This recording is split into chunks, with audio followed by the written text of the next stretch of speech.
Hey everyone, this side Ishita Kumari. I am a student currently pursuing Masters in Chemistry from Netaji Subhas University of Technology. I am a chemistry enthusiast and I did my bachelor's in Applied Physical Sciences with Industrial Chemistry from Rajdhani College, Delhi University. So in today's lecture, we will talk about coordination compounds. It's a very important topic in JEE Mains and Advanced. Here we will talk about the basics of coordination compound. How do they form? What are the bondings involved in coordination compound? What are the types of coordination compound do we have? What are the components of coordination compound? There are ligands, central metal atom, coordination entity and much more. We will also talk about the nomenclature of coordination compound, basic sets of rule that follows here, and then we will do some practice questions as well. So let's get started.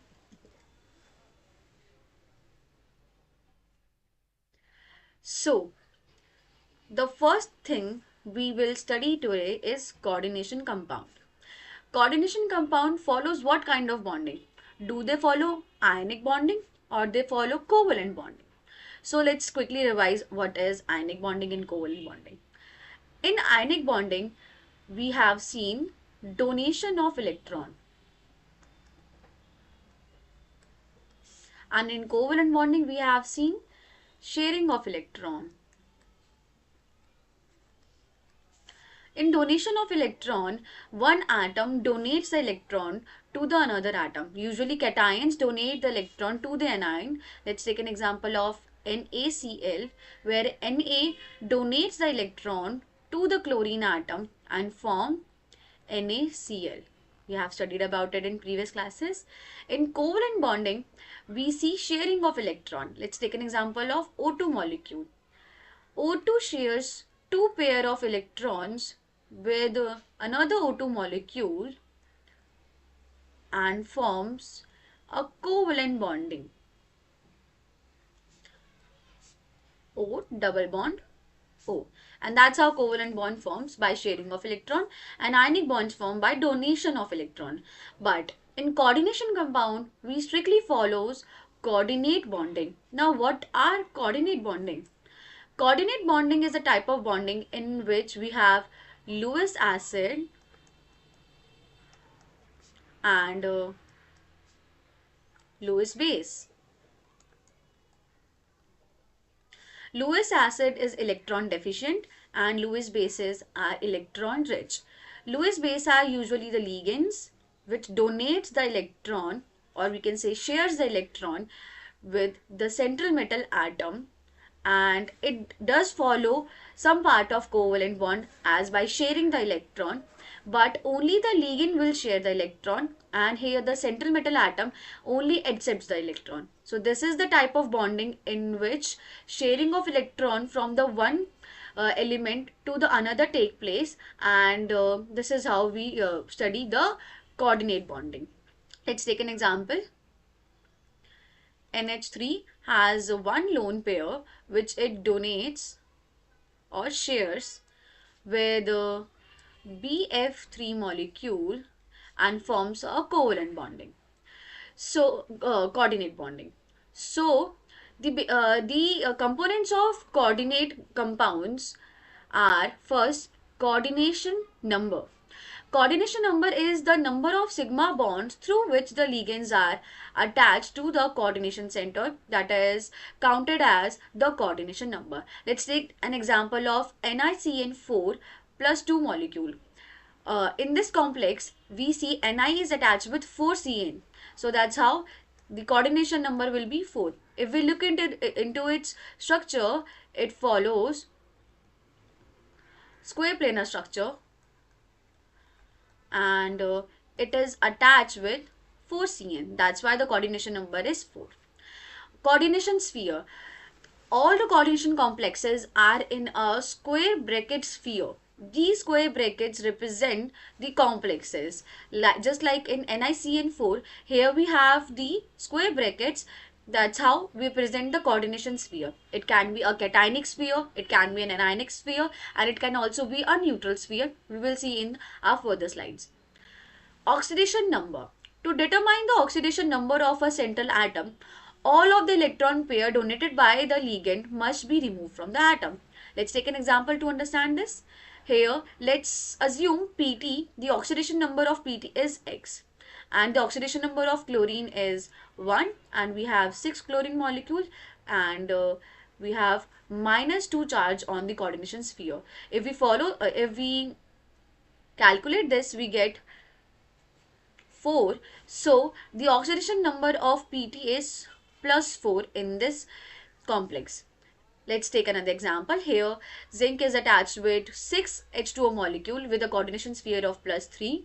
So let's take zinc as X, and the H2O is a neutral ligand. Therefore, zero contribution will be there from the charge. It will be +3. X is equals to +3. So therefore, here in this complex, zinc is in a +3 oxidation state. Oxidation state is a very important component in coordination chemistry. We will be using this in the nomenclature as well. Moving ahead, we have ligands. So what are ligands? Ligands refer to a group of small molecules or atoms that are linked with the central atom along with a strong interaction with of a coordination bonding. So in the above examples, we have seen here in PtCl6, Cl is the ligand, which is a anionic ligand. Here H2O is a ligand, which is a neutral ligand. Here we have seen Cn. Cn is an anionic ligand. So we can differentiate between the ligands on the basis of their charges. So on the basis of their charges, we have anionic ligands which are negatively charged. For example, chlorine and cyanide ligand. Cationic ligands are positively charged ligand that can be bind to a metal atom, which is our NO plus ligand and trithylene phosphine ligand. And neutral ligands are those ligands which has no charges, like H2O, NH3, CO, etc. We can also differentiate between the ligands on the basis of denticity. So what is denticity? Denticity means how the ligand can attack to the metal atom. It can attack from one end, it can attack from two ends, or it can attack from the multiple end. Or a monodentate ligand can attack from both the ends, but one end at a time. So that's how we can study denticity. Monodentate ligands are those ligands which attach to the metal atom via single atom donor, like H2O. It attached via O molecule, Cl via Cl, and NH3 via N. So they attach from these ends only. We have bidentate ligands. Bidentate ligands can attach through two donor atoms. Let's take an example of oxalate, which is C2O4 minus 2. Here COO minus attach from this end to the metal atom. We also have a very famous example, ethylene diamine, which we use very often in coordination chemistry. Here ethylene diamine, which is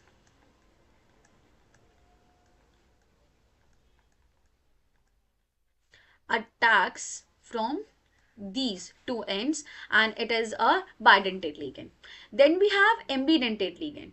Ambidentate ligands are those monodentate ligands, take care of that attacks from the two different sites but one site at a time.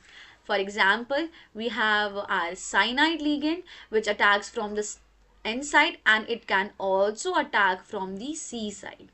We have SCN, it attacks from N side, and it can also attacks from the sulfur end. So they are ambidentate ligands. Then we have chelate ligands. So chelate ligands are bi or polydentate ligands cause cyclization around the metal atom, which are known as chelate ligands. So chelate ligands create a chelating effect. Chelating effect is the cyclization effect around the metal atom, and this cyclization helps in stabilization of the complex. So if more chelate ligands are attached to the metal atom, it will be more stable. For example, in this example, we have seen the metal atom is attached with one molecule of ethylene diamine, and it is creating a chelate effect by cyclization effect, and two molecules of chlorine. So if we replace these two molecules with one more molecule of ethylene diamine, it will be a more stable structure. So this is the chelate ligand. Moving ahead, we have the up next topic is types of coordination compounds. So coordination compounds are of very many types. First one is cationic complex. Here the coordination entity, the sphere, is contain positive charge cation to its end, which is cationic complex. Anionic complex has anion on their coordination entity, and neutral complexes have no charges on their coordination entity. These are the examples of the types of coordination compounds. Up next we have homoleptic complexes. Homoleptic complex consists of a similar type of ligands, which means they have only one ligand, but that ligand is of the similar type. Like here we have 6 chlorine molecules, here we have 4 carbonyl molecules. So they are homoleptic complexes. Heteroleptic complexes, on other hand, are consist of different type of ligands. For example, we have chlorine also, and we have hydrogen also, or we have water molecule also. So in this complex, here the PT has 2 chlorine molecule and 4 H2O molecule, making it a heteroleptic complexes. So these were the types of coordination complexes. Now we will study the most important topic of this lecture, which is nomenclature of a coordination compounds. So how do we name a coordination complex? Coordination compound follows a basic sets of rules, and these sets of rules need to be verified before answering the name of the complexes. So let's study order of naming. The order of naming will be followed by the complex containing cation is written first always, and the name of anion. And if they have both cation and anion, then the complex always have the name of cation first. Second one is the ligands are named before the metal atom. Take care of that. And it will always follow the alphabetical order. And if we talk about the ligands have prefixes also. Like in the previous example, we have seen we have 4 chlorine molecule, 2 chlorine molecule, 6 hydrogen, 6 water molecules, and so on. So if we have only one molecule, we'll write mono. If we have 2, we write dia. If we have 3, we write tri. And if we have 4, we write tetra, 5 penta, and 6 for hexa.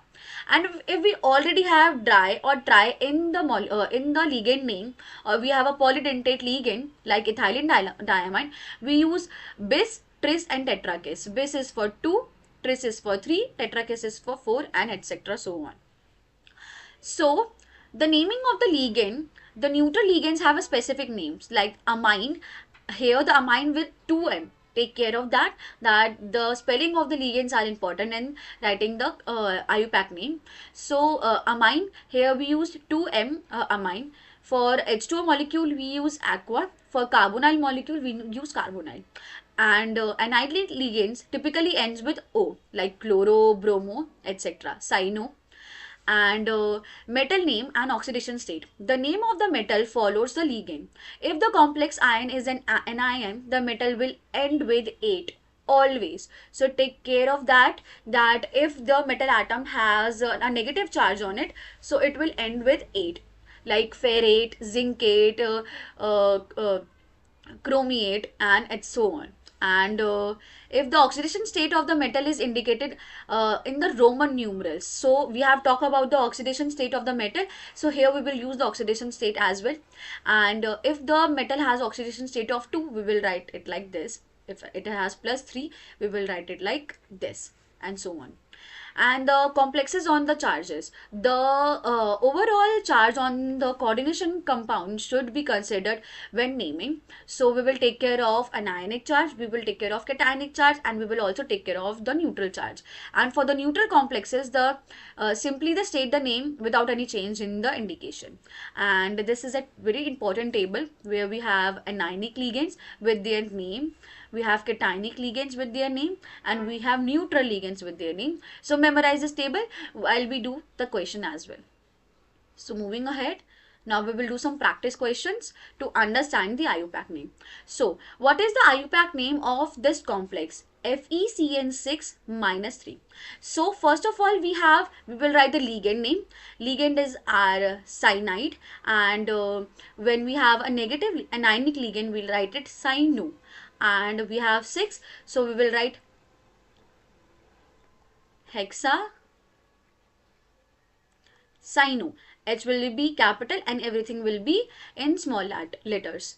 Then we have iron, and here we have negative charge on the complex. That's why we will write ferrate.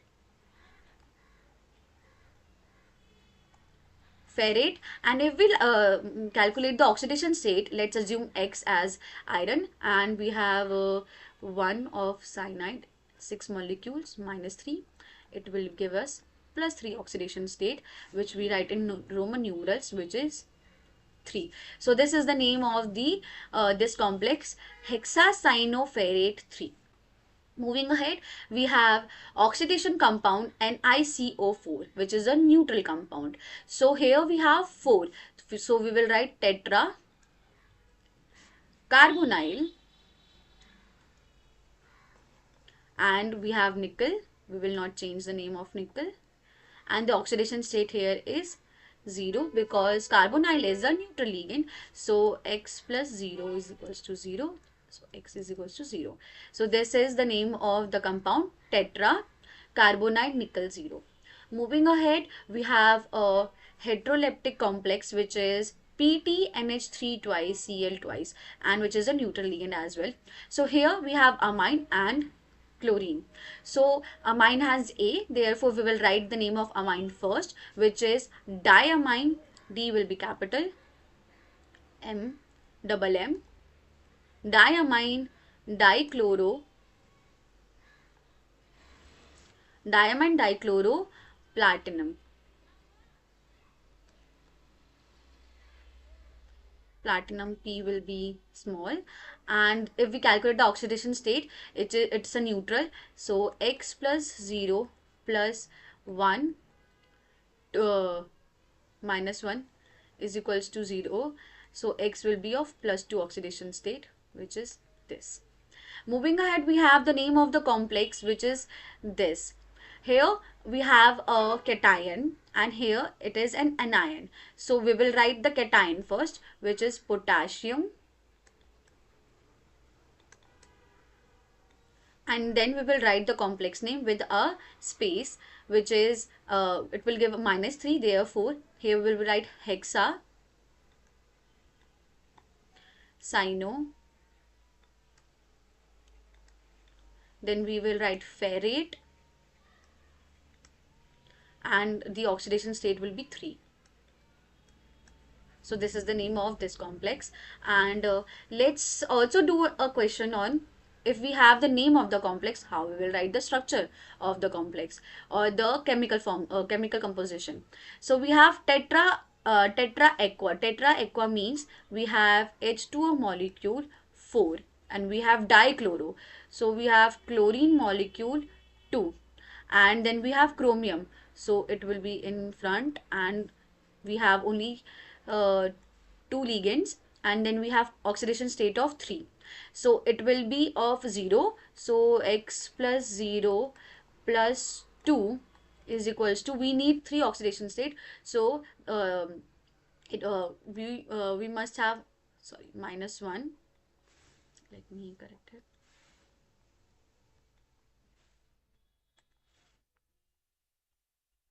So X is equals to plus 3.